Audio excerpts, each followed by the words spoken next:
All right, guys. So it is the middle of March, 2026. We had a winter where we had prolonged snow cover and we had pretty significant snowfall.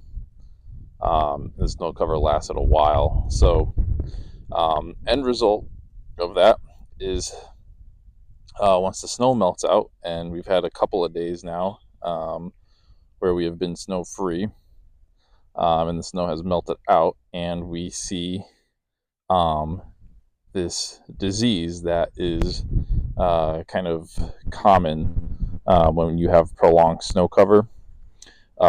So I guess some of these characteristics of this disease is you are going to, first and foremost, you're going to see it right after snow melts out and when we've had a prolonged snow cover. And you can kind of see these patches that are, I would say, these patches are probably 6, 8, 10 inches in diameter, but then they kind of coalesce with each other and they form these even bigger patches. Um, and basically, if we kind of come down closer to the turf here, you can see it creates this sort of matted appearance. Um, the leaf blades themselves are almost just like this bleached kind of color, and it's all matted down. Um, Basically, with this disease, the infecting sort of part of the disease called the mycelium um, is going to be active when there is snow cover and it's prolonged snow cover. Now, when that snow melts, you kind of see the effects of um, what the disease has done. And as the snow melts and the sun is out, the disease is kind of completing its life cycle by creating these. It's called these fruiting bodies, and they have this pinkish color to them, and that's the sclerotia. And that's the form that the disease is going to stay in through through the season. It's just going to remain in this sort of dormant state, but you can see it has this like pinkish color to it.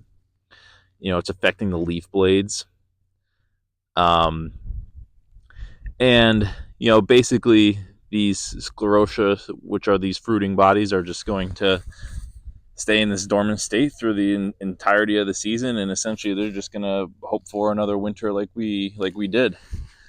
And I kind of just wanted to show you guys this because we really haven't had a significant amount of snow cover in a winter like we did.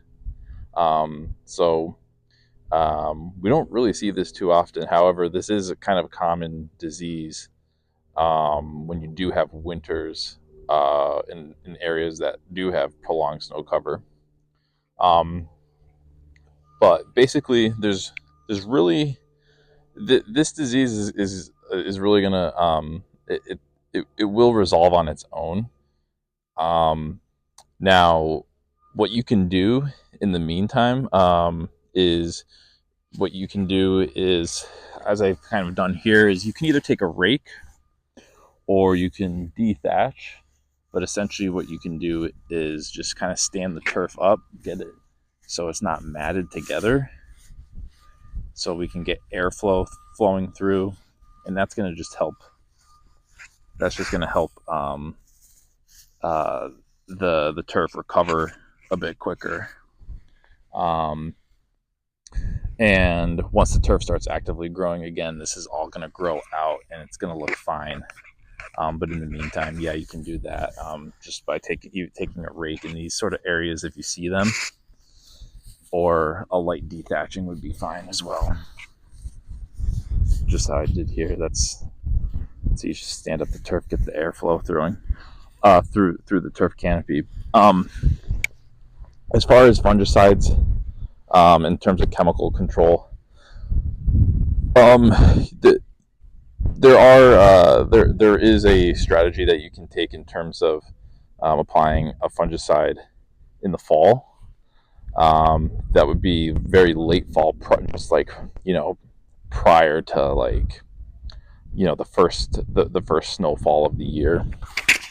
And um, that what that's going to do is that will kill the mycelium. In case we were to have a winter that you're going to have significant snow cover for a good amount of the winter season.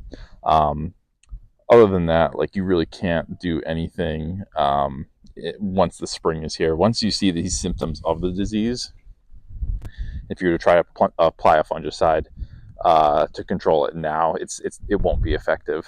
Um, so yeah, that's all I have for you guys. Just thought this was interesting that we were seeing this disease right now. And any questions, feel free to get in contact with me.